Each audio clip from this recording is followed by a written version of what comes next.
तो आ गया भैया, कैसे हो आप लोग। तो भैया आज मैं आपको बहुत सारा ज्ञान देने वाला हूं, तो कुर्सी पे चिपक के बैठ जाओ एकदम। और मैं आज आपको बताऊंगा इस स्मार्टफोन की महामारी में आप एक बढ़िया से बजट बजट और वैल्यू फोन कैसे खरीद सकते हैं। तो भाई लोग, फोन खरीदने से पहले सब लोग क्या देखते हैं? डिस्प्ले, क्योंकि उसी में तो आप मुन्नी बदनाम हुई ये सब देखोगे। और इसमें आपको तीन तरह की डिस्प्ले देखने को मिल जाएंगी, जो कि आती है टीएफटी, एलसीडी और एक एमोलेड डिस्प्ले। बेसिकली टीएफटी वाली डिस्प्ले तो देखो बंद हो चुकी है, टीएफटी वाले फोन अब काफी पुराने हो चुके हैं, वो अब नहीं आते हैं। बेसिक अब यहाँ पे चलती है सिर्फ दो डिस्प्ले, एक तो आती है एलसीडी और एक आती है सुपर एमोलेड, जिसको एमोलेड भी बोलते हैं। सुपर एमोलेड एमोलेड वही होता है, थोड़ा बहुत बस फर्क होता है। तो एलसीडी डिस्प्ले एक बजट फोन में अभी भी मिल सकती है। तो अगर आप फोन 10 से 15 हजार तक देख रहे हो तो आपको नो डाउट एमोलेड डिस्प्ले मिल जाएगी। लेकिन अगर आपको एमोलेड डिस्प्ले नहीं मिलती है तो आप बेसिकली एलसीडी डिस्प्ले जा सकते हो, क्योंकि एलसीडी डिस्प्ले भी इस टाइम पे काफी बढ़िया काम कर रही है। लेकिन हाँ, एमोलेड से अच्छी नहीं हो सकती वो। लेकिन अगर आपको एमोलेड डिस्प्ले मिल रही है तो आपको एमोलेड पे ही जाना चाहिए। इसके बाद डिस्प्ले में एक चीज आती है, कितने स्मूथ डिस्प्ले है। 60 hertz, 90 hertz, 120 hertz, 144 hertz, 165 hertz. तो आपको 15,000 तक के फोन में ऑब्वियसली आपको एक 60 हर्ट्ज या फिर 90 हर्ट्ज मैक्स टू मैक्स मिल सकती है। 120 हर्ट्ज आपको कोई नहीं देगा। अगर 120 हर्ट्ज डिस्प्ले आपको वो दे रहा है तो ये मान लेना उसमें बहुत सारी चीजों में कॉम्प्रोमाइज किया होगा। तो अगर आपको 90 हर्ट्ज डिस्प्ले मिलती है तो जितने ज्यादा हर्ट्ज आपके फोन में होंगे उतना ही स्मूथ आपका फोन चलेगा। लेकिन ये नहीं कि आप 165 हर्ट्ज में जा रहे हो। वैसे तो वो फोन में अभी अवेलेबल नहीं है, बहुत हाई एंड फोन में मिलता है वो। तो आपको 60 और 90 में काफी अच्छा स्मूथनेस का फर्क देखने को मिल जाएगा। 90 और 120 में काफी अच्छा स्मूथनेस का फर्क देखने को मिल जाएगा। उसके बाद आपको बैटरी ड्रेन इतना तेज देखने को मिलेगा डिस्प्ले के हर्ट्ज की वजह से कि बहुत ही ज्यादा हो जाएगा। तो आपको वो सब चीजें अवॉइड करनी है। और ये वैसे भी नंबर्स का काम है। यहाँ पे एंड्रॉइड वाले जो नंबर्स टेक्निक आजमा रहे हैं ना, जो 200 मेगापिक्सल कैमरा देखे 6 कैमरा दे रहे हैं, इसमें आपको नहीं फंसना है। पहली बात तो आपको max to max 90 hertz 120 hertz तक की डिस्प्ले लेना है। 20,000 तक का फोन ले रहे हो तो मिनिमम 90 हर्ट्ज या 120 हर्ट्ज मिल रहा हो तो बहुत अच्छी बात है। लेकिन अगर 30 से 50,000 तक का, 60,000 तक का या उसके आगे फोन जाता है तो 120 हर्ट्ज डिस्प्ले ही आपको लेना है। इसके बाद आते हैं फोन की बिल्ड क्वालिटी पर। बिल्ड क्वालिटी नो डाउट बहुत ही बढ़िया काम करती है एक फोन का रोल प्ले करने में, आपकी इन हैंड फील को इंप्रूव करने के लिए। तो बिल्ड क्वालिटी आपको यहाँ पे भी 3-4 प्रकार की मिल जाएगी। एक प्लास्टिक बिल्ड होती है, एक ग्लास बिल्ड होती है, एक मेटल बिल्ड होती है, और एक अभी न्यू ट्रेंड कर रही है वैगन लेदर बिल्ड, जो कि देखने में काफी बढ़िया होती है। तो चलिए मैं चारों के बारे में पहले तो आपको बता देता हूँ। प्लास्टिक बिल्ड जो कि सबसे चीप बिल्ड होती है, ये मान लीजिए सबसे चीप प्लास्टिक ही होती है। अगर प्लास्टिक बिल्ड का आप फोन लोगे तो उस पर स्क्रैचेस बहुत जल्दी पड़ जाएंगे। ये मान लो कि प्लास्टिक बिल्ड एकदम बेकार होती है, आपको कवर वगैरह लगा के रखना पड़ेगा, लेकिन कवर के भी उस पर डेंट पड़ जाते हैं। उसके बाद आती है metal build. Metal build no doubt बहुत ही प्रीमियम फील देती है। जब आप फोन पकड़ोगे जो इनहेल्ड फील होगा मेटल का, एकदम प्रीमियम फील होगा। उसके बाद आ रही है ग्लास बिल्ड।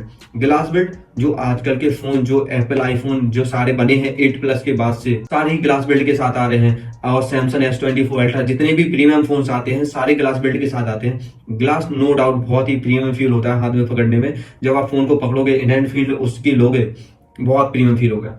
उसके बाद आती है वैगन लेदर। ये बिल्ड काफी बढ़िया मानी जा रही है आज के प्राइस, जो कि 25 से 30 हजार का जो प्राइस सेगमेंट है, तो उसके हिसाब से काफी बढ़िया मानी जा रही है। लेकिन इसकी भी एक दिक्कत है कि ये ज्यादा टाइम तक यूज करने पर इसकी जो लेदर की ऊपर से लेयर होती है वो निकलने लगती है बैक पैनल से। काफी देर तक अगर आप फोन यूज करोगे, काफी सालों तक अगर आपको शौक है फोन यूज करने का, एक बार फोन ले लिया 2-3 साल तक चला रहे हो आप, तो उसमें आपको वैगन लेदर में दिक्कत आने लगेगी। ग्लास बिल्ड में भी एक दिक्कत होती है कि वो गिरते टूट जाता है। तो आते हैं प्राइस सेगमेंट पे। किस प्राइस सेगमेंट पे आपको कौन सी बिल्ड लेनी चाहिए? अगर आप 10 से 15 हजार के बीच जा रहे हो या 20 हजार तक के फोन के बीच में जा रहे हो तो आप प्लास्टिक बिल्ड तक देख सकते हो। अगर 20 से 25 हजार के फोन में जा रहे हो तो आपको वैगन लेदर इस टाइम पे ऑप्शन मिल जाएगा। वैसे तो कुछ फोन में ही मिलेगा, लेकिन 20 से 25 में आपको वैगन लेदर देखने को मिल जाएगा। लेकिन अगर आप 30 हजार से आगे जाते हो, अपना बजट एक्सटेंड करके, जो कि 50-60 हजार 40 हजार ऐसे जाते हो, जो प्रीमियम फोन्स में चला जाता है, उसमें आपको मस्ट देखना है कि आपको मेटल बिल्ड या फिर ग्लास बिल्ड देखने को मिले। और वो आपका प्रेफरेंस है, आपको मेटल अच्छा लगता है या फिर ग्लास बिल्ड अच्छा लगता है। अब आते हैं बैटरी एंड फास्ट चार्जिंग को लेके। इस नाम को लेके काफी लोगों का बहुत ज्यादा काटा जा रहा है। आपको दे देते हैं 50 वाट की चार्जिंग, 100 वाट की चार्जिंग, 150 वाट की चार्जिंग। कुछ बोलते हैं ट्रांसफार्मर से ही लगा दो चार्ज, मेरा फोन एकदम 1 मिनट में चार्ज होकर फुल हो जाएगा। तो मैं आपको बताना चाहूंगा कि इतना भी कोई बिजी आदमी नहीं होता कि 40 से 45 मिनट अपने फोन को चार्ज नहीं कर सके, क्योंकि इस टाइम पे जितने भी फोन आ रहे हैं एक बार चार्ज करने पे मैक्सिमम पूरा दिन चल जाते हैं आराम से। तो आपको इतना टाइम नहीं है कि आप एक बार अपना फोन चार्ज करो, सुबह सुबह 1 घंटे के लिए नहीं लगा सकते फोन। तो इतना बिजी कोई नहीं होता। तो आपको इन सब चीजों में बिल्कुल नहीं फंसना है कि 100 वाट की चार्जिंग ले लेता हूँ, 200 वाट की चार्जिंग ले लेता हूँ। चार्जिंग फास्ट चार्जिंग जिससे क्या होता है, बैटरी बहुत ज्यादा हीट होती है और बैटरी की लाइफ भी बहुत कम होती है। ये समझ लो, जितना ज्यादा फास्ट चार्जिंग आपके फोन में होगी, जितना ज्यादा आप अपना फोन फास्ट चार्ज करोगे, उतनी ही ज्यादा एजिंग आपकी बैटरी की कम होगी, वो उतनी ही जल्दी खराब हो जाएगी। बैटरी की बात करें तो इस टाइम पे आपको मिनिमम 5000 mAh की बैटरी प्रेफर करनी है, जो कि आपका पूरा दिन निकाल देगी। 5000 mAh आजकल सभी फोन्स में आ रही है। यहाँ पे बात आईफोन्स की नहीं कर रहा हूँ, क्योंकि आईफोन की बैटरी उसकी ऑप्टिमाइजेशन अलग है। उसके अकॉर्डिंग वो जितने भी बैटरी अपने फोन में देते हैं, उनका पूरा दिन या फिर 1.5 दिन 2 दिन आराम से निकल जाता है, जो कि प्रो मॉडल्स हैं। तो मैं उनकी बात नहीं कर रहा हूँ यहाँ पे। एंड्रॉइड फोन्स में आपको मिनिमम 5000 mAh की बैटरी प्रेफर करनी है, और अगर आपको 6000 या फिर कुछ ज्यादा बैटरी मिल रही है तो आप वो भी प्रेफर कर सकते हो। इसके बाद आते हैं रैम पे। रैम का सीधा सीधा मतलब ये समझ लो कि आपको ये देख के रैम नहीं लेना है कि इसमें 4 GB है, इसमें 6 GB है। ये चीजें आप देखना बंद करो। ये दोनों फोन कभी कंपेरेबल हो ही नहीं सकते, क्योंकि रैम में भी एक टाइप होता है LPDDR4X, LPDDR5X। ये मान लो आपकी 4 GB की जो LPDDR5X रैम है, वो 8 GB की LPDDR4X से फास्टर होगी यहाँ पे, क्योंकि टेक्नोलॉजी का फर्क है। जो कि LPDDR5X रैम है, वो अभी तक की लेटेस्ट रैम है। अब तो LPDDR6 भी आ रही है, लेकिन 5 कॉमन है अभी। तो LPDDR5X अगर आपको रैम मिल रही है और कम मिल रही है, तो आप नो डाउट उसी की टाइप जाए, ना कि आप LPDDR4X ज्यादा रैम की साइड जाए। और अगर आपका बजट कम है तो फिर आप LPDDR4X के लिए देख सकते हैं। इसके बाद बात करें स्टोरेज की। स्टोरेज आपको दो तरह की देखने को मिलेगी, एक eMMC स्टोरेज होती है और एक UFS स्टोरेज होती है।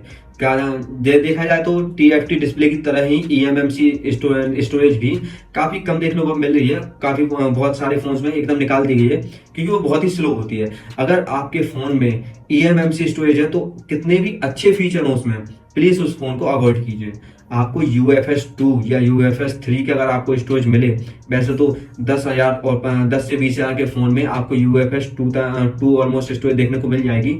लेकिन अगर आप फ्लैगशिप फोन ले रहे हो तो उसमें देखना UFS 4 स्टोरेज एकदम मस्ट रिक्वायर्ड है उसके लिए, क्योंकि UFS 4 सबसे फास्ट स्टोरेज है अभी तक की। अब बात करते हैं प्रोसेसर की, जो एक फोन के लिए सबसे इंपॉर्टेंट रोल प्ले करता है, क्योंकि सारी जो परफॉर्मेंस है, जो सारे टास्क हैं, ये सब प्रोसेसर ही निकाल के देगा। तो इसमें आपको एक डिस्क्रिप्शन में लिस्ट डाल दूंगा आपको कि किस बजट सेगमेंट में आपको किस तरह के प्रोसेसर लेनी चाहिए, कौन सा प्रोसेसर आपके एक बजट के हिसाब से सेट होता है। क्योंकि इसकी लिस्ट अगर मैं ऐसे बताने चला तो वीडियो बहुत लंबी हो जाएगी और आपको देखने में फिर मजा भी नहीं आएगा। तो एक चीज आप प्रोसेसर मेरी डिस्क्रिप्शन में चेक कर लेना कि कौन सी बजट में कौन सा प्रोसेसर बेस्ट है, तो उसका मैं आपको डिस्क्रिप्शन में लिस्ट बना के दे दूंगा। और इसके बाद प्रोसेसर के साथ ही आजकल बहुत जो ट्रेंड कर रहा है वो है एंतुतु बेंचमार्क, जो कि काफी लोगों ने नाम सुना होगा कि जिसके ज्यादा एंतुतु बेंचमार्क के स्कोर्स होते हैं उसका फोन इतना ही फास्ट होता है। लेकिन आजकल ये एकदम फेक हो चुका है। एंतुतु बेंचमार्क को देख के आप किसी भी फोन को जज मत कीजिए, क्योंकि इस टाइम पे कंपनीज ऐसा भी कर रही हैं कि अपने एंतुतु बेंचमार्क्स को ही बढ़ा दे रही हैं, कि उनको ये दिखाना है सिर्फ कि हमारा फोन फास्ट चलता है, जबकि वो उतना फास्ट है नहीं। तो आपको एंतुतु बेंचमार्क्स नहीं देखना है। आपको मैं जो प्रोसेसर का जो लिंक है, जो आपको लिस्ट बना के दूंगा, आप उसके अकॉर्डिंग ही प्रोसेसर चूज कीजिए। आप एंतुतु बेंचमार्क्स को मत देखिए। पहली बात तो जो मैं प्रोसेसर आपको दूंगा उसकी परफॉर्मेंस और जो एंतुतु बेंचमार्क्स है वो एकदम टॉप नॉच होंगे उस बजट सेगमेंट में, जो उसके प्राइस को एकदम वैल्यू फॉर मनी साबित करके दिखाएंगे आपको। और बात करें नेटवर्क की, तो इस टाइम पे आपको वैसे तो 5G मस्ट है, 4G लेने का कोई मतलब नहीं है इस टाइम पे।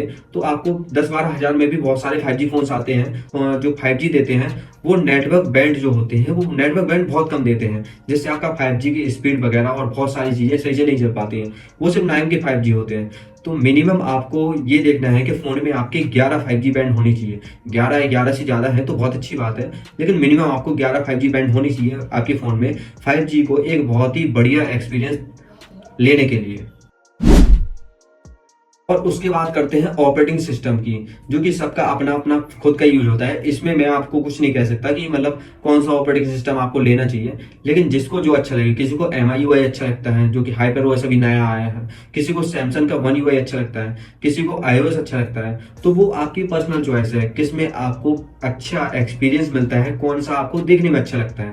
बाकी एंड्रॉइड के अपडेट तो सभी में आते हैं, लेकिन जो आपको देखने में, लुक एंड फील में आपको जो बढ़िया लगे, और ऑप्टिमाइजिंग के हिसाब से अगर मैं आपको बता दूं तो सबसे बढ़िया मेरे अकॉर्डिंग तो iOS होता है। उसके बाद आता है सैमसंग का One UI, और उसके बाद आता है OnePlus का Oxygen OS। अगर आप इनकी प्राइस तक फोन ले रहे हो तो नो डाउट आप इन्हीं तीन में से कोई भी चूज कर लीजिए, आपका फोन सबसे बढ़िया एकदम ऑपरेटिंग सिस्टम वाला होगा।